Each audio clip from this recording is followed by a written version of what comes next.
warahmatullahi wabarakatuh. Waalaikumsalam warahmatullahi wabarakatuh. Alhamdulillah ala ni'amillah, wassalatu wassalamu ala rasulillah, la hawla wa la quwwata illa billah.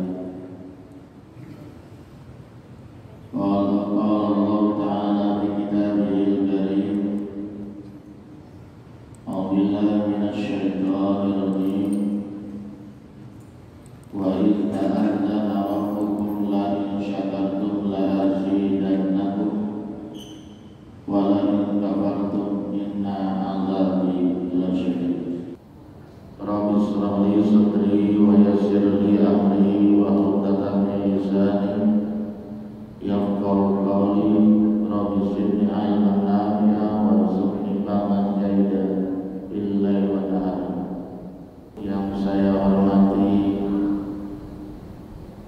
Ketua Dewan Kemakmuran Masjid Ar-Royan beserta jajarannya, hadirin hadirat sekalian, para jamaah, para mujahid subuh, para pejuang subuh, yang insyaallah kehadiran kita pada saat ini mendapat curahan rahmat dan maghfirah dari Allah Subhanahu wa taala. Amin. Marilah kita bersyukur kepada Allah Subhanahu wa taala bahwa pada pagi hari ini kita diberikan kekuatan, diberikan taufik dan hidayah oleh Allah Subhanahu wa taala sehingga kita dapat melaksanakan rangkaian ibadah subuh, wabil khusus salat subuh berjamaah. Karena sholat subuh ini termasuk salah satu sholat yang paling istimewa. Bahkan dalam satu keterangan, sholat subuh dan asar ini sholat yang paling berat bagi kaum munafikin. Jadi orang munafik itu berat sekali melangkahkan kakinya ke masjid, wabil khusus subuh dan asar. Mudah-mudahan kita tidak termasuk mereka. Asar itu sibuk mereka dengan dunianya, sampai akhirnya lalai dengan sholat asar. Subuh karena menikmati lazatnya seperti itu. Dalam keterangan lain bahwa orang Yahudi itu kalau subuh masih tidur lelap, sedangkan cirinya umatnya Nabi besar Muhammad Sallallahu Alaihi Wasallam, subuh itu dianjurkan sekali untuk bangun dan mendekatkan diri kepada Allah Subhanahu Wa Taala. Oleh karena itu dalam sebuah hadis yang sangat masyhur sering kita dengar, diriwayatkan oleh dua tokoh hadis yang sangat legendaris dan sangat populer, yaitu Bukhari Muslim, man shalla bardain dakhalal jannah. Barang siapa yang melakukan sholat bardain, yaitu adalah sholat subuh dan asar, dia jaga awal waktu, lebih-lebih berjamaah, maka jaminannya insyaallah surganya Allah Subhanahu wa taala. Amin ya rabbal alamin. Para jamaah sekalian rahimakumullah, pada pagi hari ini saya akan menyampaikan sebuah hadis Rasulullah sallallahu alaihi wasallam. Saya ambil dari kitab Qurratul Uyun yang ditulis oleh Syekh Al-Jami halaman 11. Di sana dikatakan qala Nabi sallallahu alaihi wasallam, afdalu dinarin yunfiqu ar-rajul, seutama-utamanya dinar Dinar. Jadi zaman Rasulullah itu uangnya dinar ya. Tapi sampai sekarang masih ada itu yang pakai dinar. Negara Kuwait kalau nggak salah. Iya. Jadi di zaman Rasul itu nggak ada uang kertas, adanya uang apa namanya, logam ya, uang koin, gepeng. Zaman kerajaan Majapahit uang gepeng. Jadi pakai uang dinar uang emas. Nilainya dikit, satu dinar itu bisa 2,5 juta.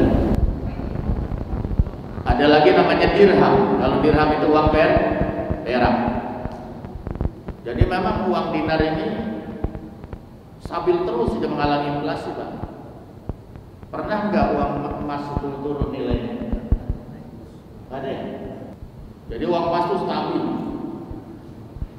Sayang Muammar Gaddafi gagal memperjuangkan ini, ingin mempersatukan mata uang umat Islam yaitu dengan dinar karena stabil, tidak mengalami inflasi.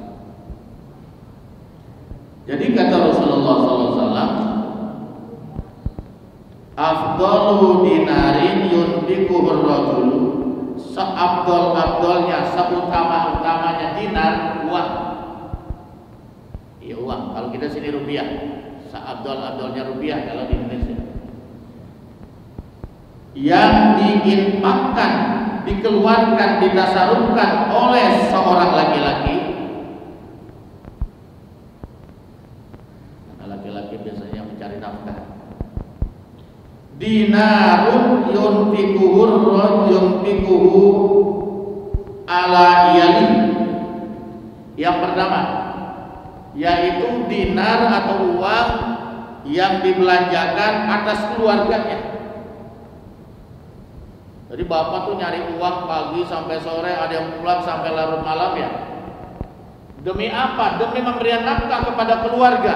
Itu uang yang paling afdal dalam pandangan Allah Subhanahu wa taala. Bahkan sodako yang paling utama, yang pertama kali, afdalus sodako, seabdal-abdalnya sodako itu ala iyal, atas keluarga, Pak. Jadi gak sia-sia. Asalkan halal.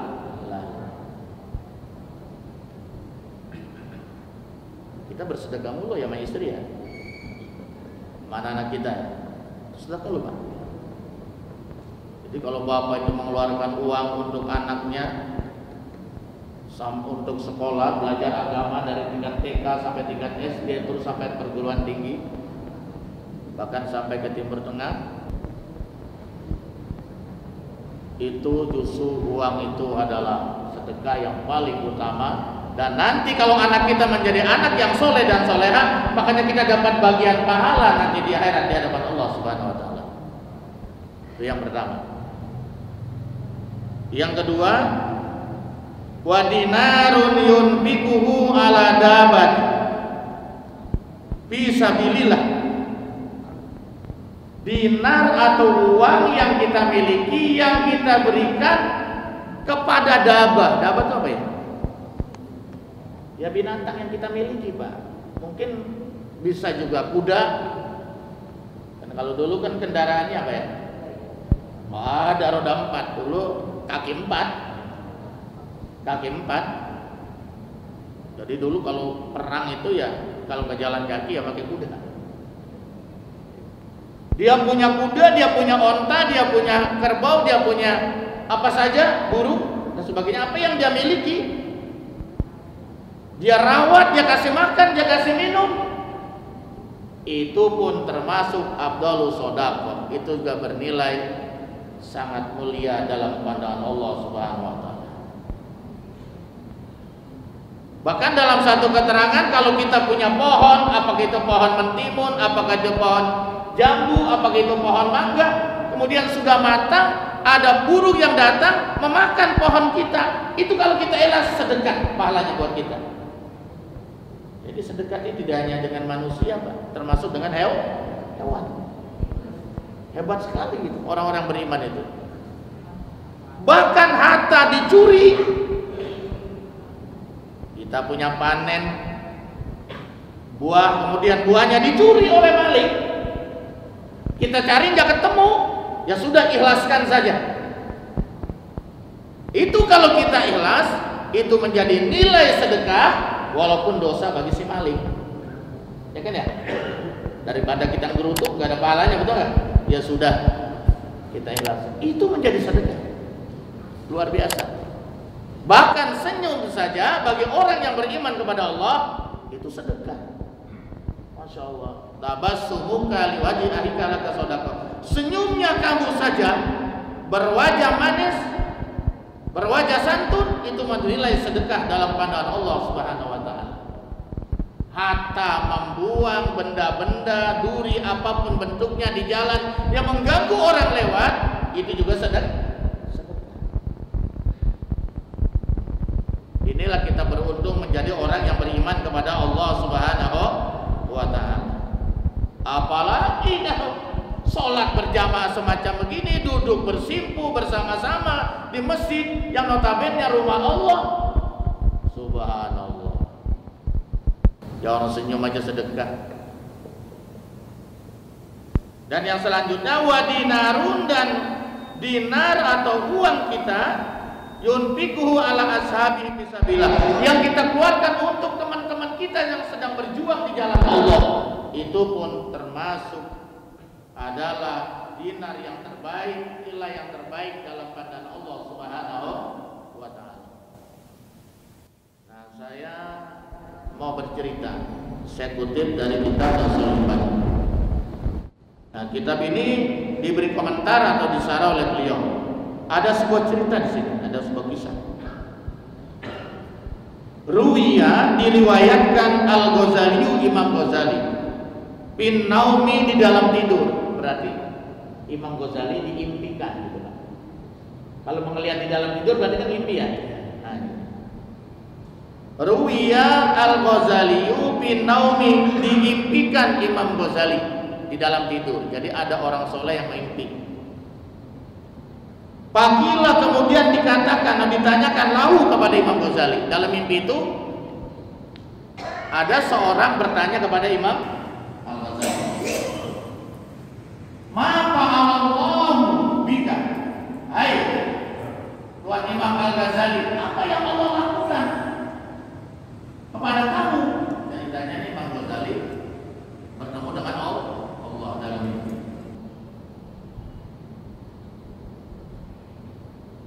Faqala, kemudian Imam Ghazali menjawab, auqafani baina yadai, aku disetop,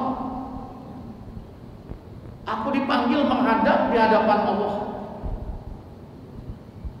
Wa qala, dan kemudian Allah berfirman li kepadaku, bima qadamta alayya, hai Ghazali, kamu punya modal apa berhadapan denganku? Kamu menghadap aku, kamu punya modal apa? Apa yang kau persiapkan? Jadi kita menghadap Allah ini nanti harus punya bekal, Pak.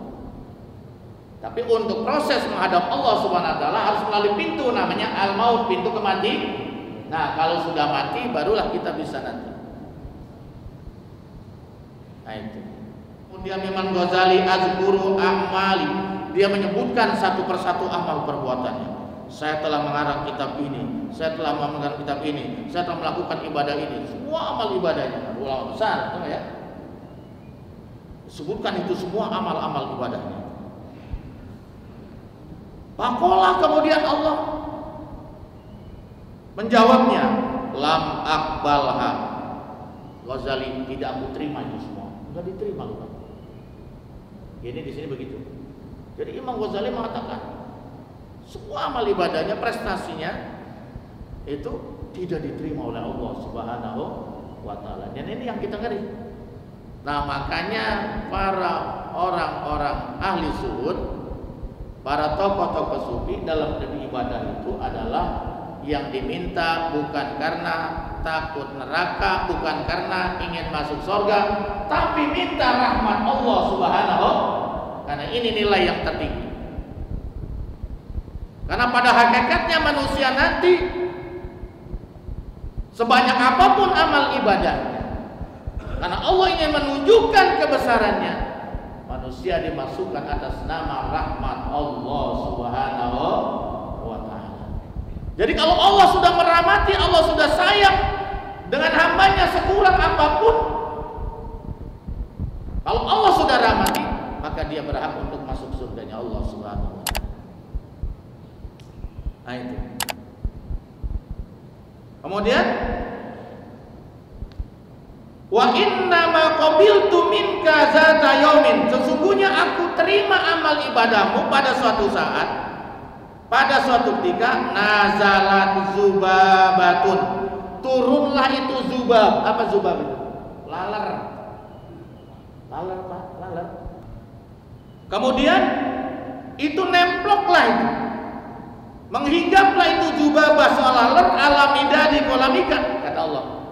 Di saat kamu menulis mengarang kitab, Allah utus datanglah itu zubab seorang laler nemplok di pulpen kolam. Kolam itu pulpen yang pakai tinta zaman dulu. Coba ya, kan zaman dulu mah pulpen pakai tinta cair kan ya. Malah banyak dijual. Banyak dijual itu botolan zaman dulu, jangan sama SD itu tahun 70-an. Jadi ketika Imam Ghazali itu sedang menulis, kata Allah, turunlah itu zubabah, lalat ala kolam alamida di kolamika, yaitu atas tinta kolam kamu. Langsung Imam Ghazali, karena itu ada lalat di kolamnya lagi nulis, berhenti dia, memberi kesempatan kepada lalat untuk minum tintanya dengan penuh kasih sayang. Dengan kelembutannya Imam Ghazali, ya. Litasroba minhu, untuk minum itu zubab, minhu daripada tinta yang ada pada kolam kamu. Wa anta taktubu, sedangkan kamu sedang menulis. Batarokta alkitabata, kemudian kamu meninggalkan menulis, artinya berhenti menulis sejenak. Hatta akhazat azha, sehingga itu laler dapat mengambil, menyedot, meminum itu tinta yang ada pada kolam kamu. Rahmatan biha, karena kamu itu penuh kasih sayang dengan lalat. Masya Allah. Kok justru amal ibadah yang begini yang diterima, yang lain ditolak oleh Allah Subhanahu wa ta'ala. Justru laler ini yang nyedot tintanya, karena Imam Ghazali penuh dengan kasih sayang dengan makhluk Allah yang namanya laler, diterima amal ibadahnya itu. Masya Allah, luar biasa. Summa qala, kemudian Allah Ta'ala berfirman, imdu bi abdi ilal jannah, hai para malaikatku, bawa ini Al-Ghazali ke dalam surganya Allah Subhanahu wa ta'ala. Allahu Akbar. Jadi apa hikmahnya dalam hal ini? Kita jangan pernah meremehkan amal ibadah kita yang kecil, dan jangan membanggakan amal ibadah kita yang luar biasa. Oh, amal saya udah sekian. Saya haji udah bolak-balik, saya tahajud sampai bengkak. Disebutkan semua. Tapi bisa saja itu karena dilakukan dengan penuh kebanggaan, dengan rasa ria dan sum'ah, ditolak oleh Allah Subhanahu wa ta'ala. Justru yang kecil sekali kayak Imam Ghazali, dia bersedekah tinta dengan laler, tapi dia lakukan dengan tulus dan ikhlas. Memang laler pada saat itu sedang haus luar biasa. Justru itu yang menghantarkan dia ke surganya Allah Subhanahu wa ta'ala. Betul nggak Pak? Kan kita nggak pernah tahu. Bisa saja Bapak nanti masuk surga karena ngasih uang 10.000. Tapi uang 10.000 ini kepada orang di jalanan ya sedikit. Dari pagi sampai sore belum makan. Duit 10.000 bagi orang yang sangat lapar luar biasa, kira-kira bermanfaat enggak? Sangat bermanfaat. Dia beliin nasi bungkus, dia makan, sehat, luar biasa, dia doakan. Biasanya orang yang lapar doanya mustajab. Makanya kita disuruh puasa. Makanya salah satu doa yang cepat diijabah oleh Allah adalah doa orang sampai wasaim hatta yuftira, orang yang berpuasa sampai dia berbuka, doanya cepat diijabah oleh Allah Subhanahu wa ta'ala. Bayangkan orang sekelas Imam Al-Ghazali Masuk surga cuman gara-gara bersedekah dengan laler kita. Bagi Imam Ghazali kita itu bukan main-main, luar biasa. Berapa banyak kitab yang dia karang? Pakai apa? Nulisnya tinta. Jadi bersedekah itu, berbuat baik itu tidak hanya kepada makhluk manusia, tapi juga bisa kepada binatang.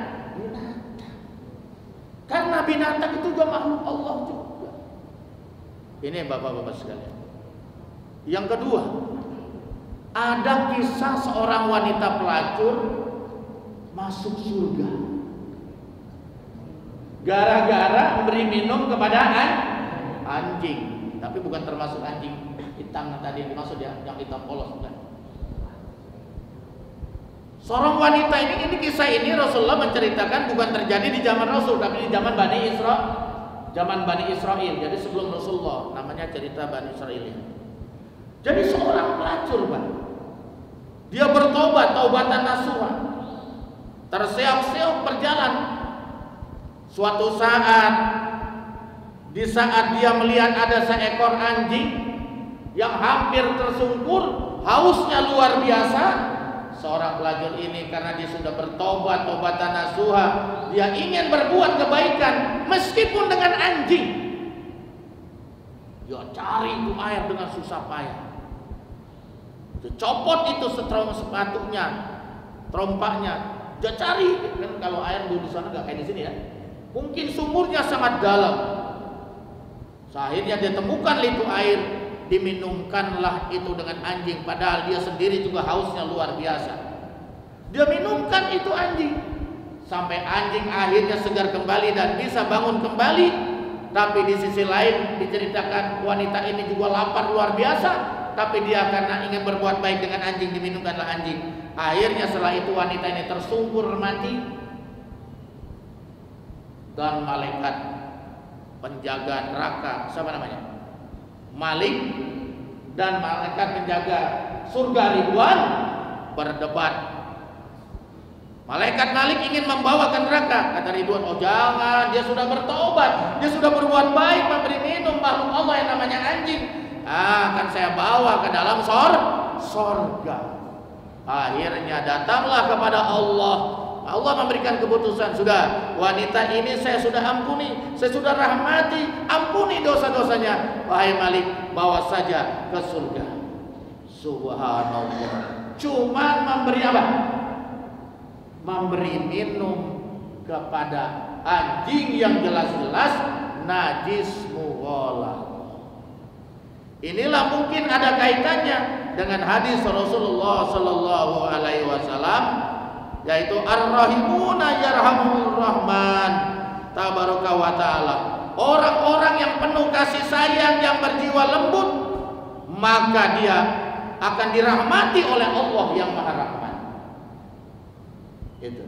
Jadi orang-orang yang penuh kasih sayang kepada siapa? Kepada makhluk Allah, bukan hanya kepada Adam manusia, termasuk kepada hewan, bahkan kepada tumbuh-tumbuhan. Kita punya tumbuh-tumbuhan, kita rawat dengan baik, kita siram, kita kasih pupuk, itu ibadah, itu sedekah. Kita punya binatang, kita rawat, punya burung, kita kasih makan, kita kasih minum, itu juga bernilai ibadah.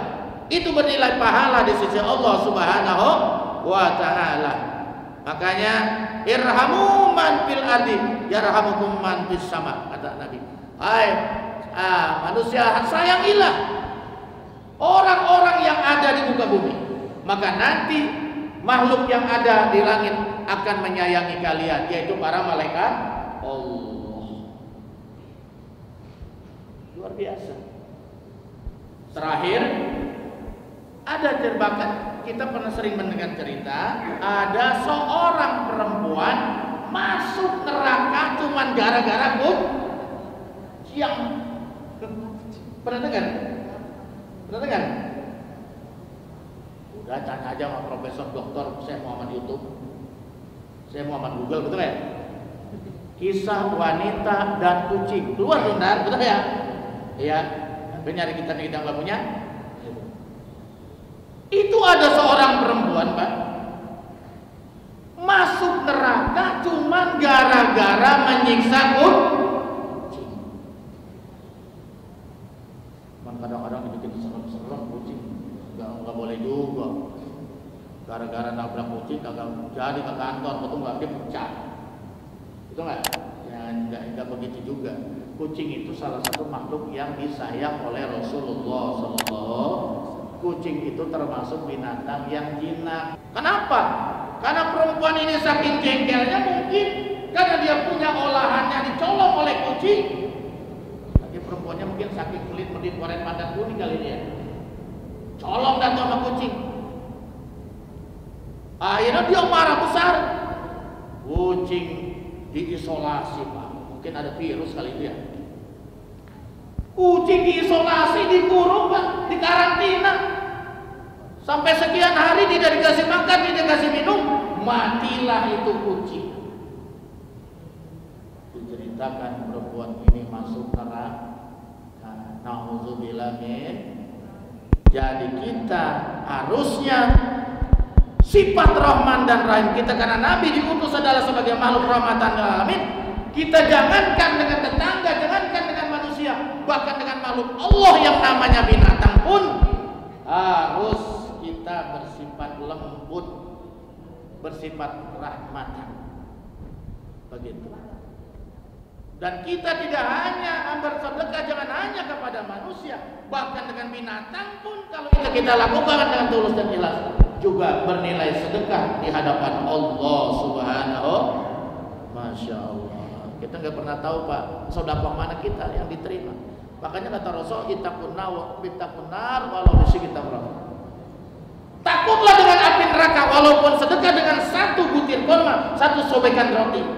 Karena siapa tahu satu butir kurma yang kita sedekahkan kepada orang yang sangat lapar luar biasa, justru itu yang diterima oleh Allah Subhanahu, yang bisa menyelamatkan kita daripada api neraka.